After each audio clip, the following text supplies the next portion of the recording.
AMD release করলো দুটি নতুন গ্রাফিক্স কার্ড 6750 GRE 10GB এবং 6750 GRE 12GB, কিন্তু বাস্তবে দুটি জিপিইউ কিন্তু নতুন জিপিইউ না। এই জিপিইউগুলো হচ্ছে তাদের প্রিভিয়াস জেনারেশনের যে RDNA 2 আর্কিটেকচার থেকে নেওয়া। এখন জিপিইউর নামের সাথে GRE শব্দের অর্থ কি? GRE মানে হচ্ছে গোল্ডেন ডেভিড এডিশন, যেটা হচ্ছে স্পেশালি চাইনিজ রিজনের জন্য বানানো। সুতরাং 6750 GRE 10GB এবং 12GB এই দুটি গ্রাফিক্স কার্ড স্পেশালি চায়নার জন্য বানানো।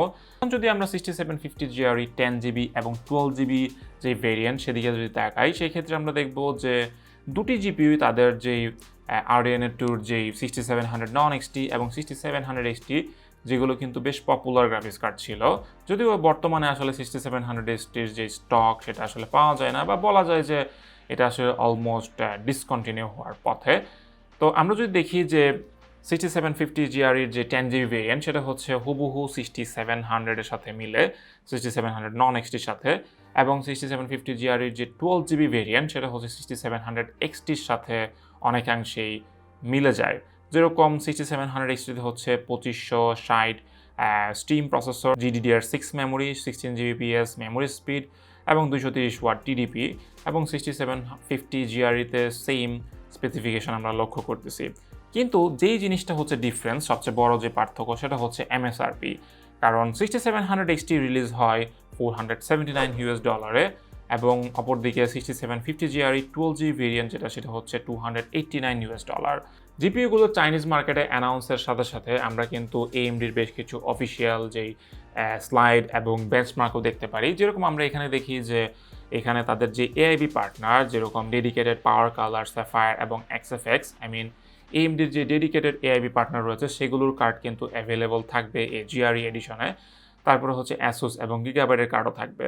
তারপর আমরা দ্বিতীয় একটি বেঞ্চমার্কে দেখি যে AMD এখানে 1440p রেজলিউশনে গেমের যেই VRAM ইউসেজ, যেটা হচ্ছে বর্তমানে বেশ কিছু গেমে হচ্ছে আমরা জানি যে 8GB অথবা ইভেন কিছু কিছু গেমে 10GBর বেশি VRAM ইউজ হয়। স্পেশালি আপনি যদি যখন কোনো একটা গেম আলট্রা টেক্সচারে আপনি যদি খেলতে চান 1440p রেজলিউশনে, আবার কিছু কিছু গেম দেখা যায় যে 1080pতে আপনি যখন হায়ার টেক্সচারে রান করবেন তখন দেখা যায় যে এটা হচ্ছে 8GB বেশি VRAM ব্যবহার করে থাকে।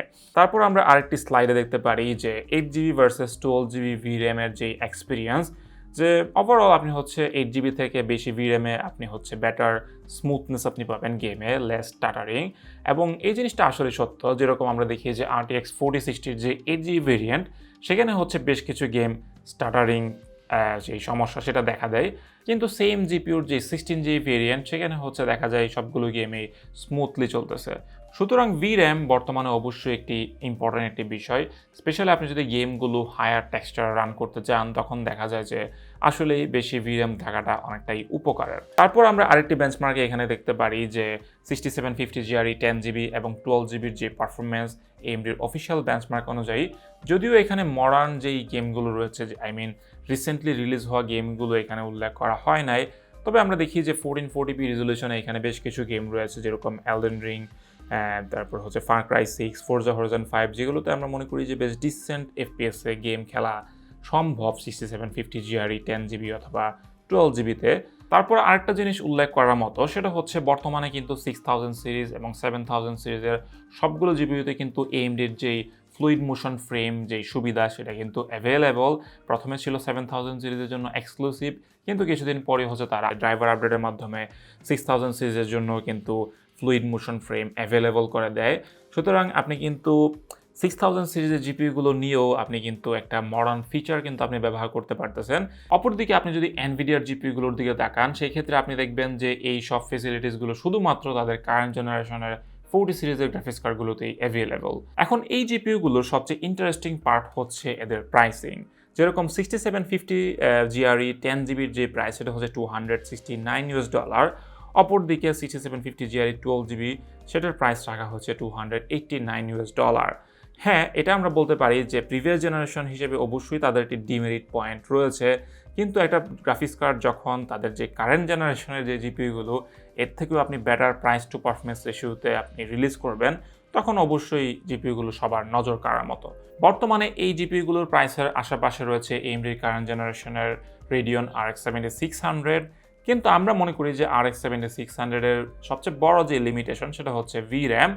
প্লাস আদার্স কিছু কিছু জায়গায়ও আসলে কাট ডাউন করা হয়েছে 7600-এ।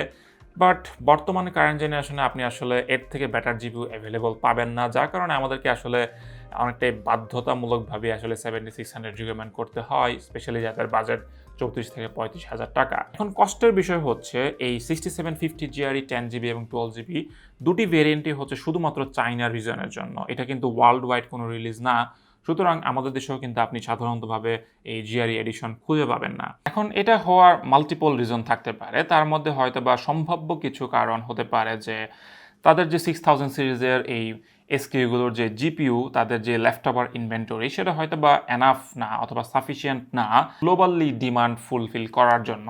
আবার এটাও হতে পারে তাদের যে কারেন্ট জেনারেশনের 7000 সিরিজের জিপিইউগুলো সেগুলো যেন হচ্ছে তাদের প্রিভিয়াস জেনারেশন 6000 সিরিজের এই মিড রেঞ্জ কার্ডগুলো দ্বারা যেন এফেক্টেড না হয়। এখানে অবশ্যই মার্কেট শেয়ারের একটি ব্যাপার রয়েছে, কারণ সবাই চায় আসলে তাদের নতুন প্রোডাক্টগুলো বেশি সেল হইতে।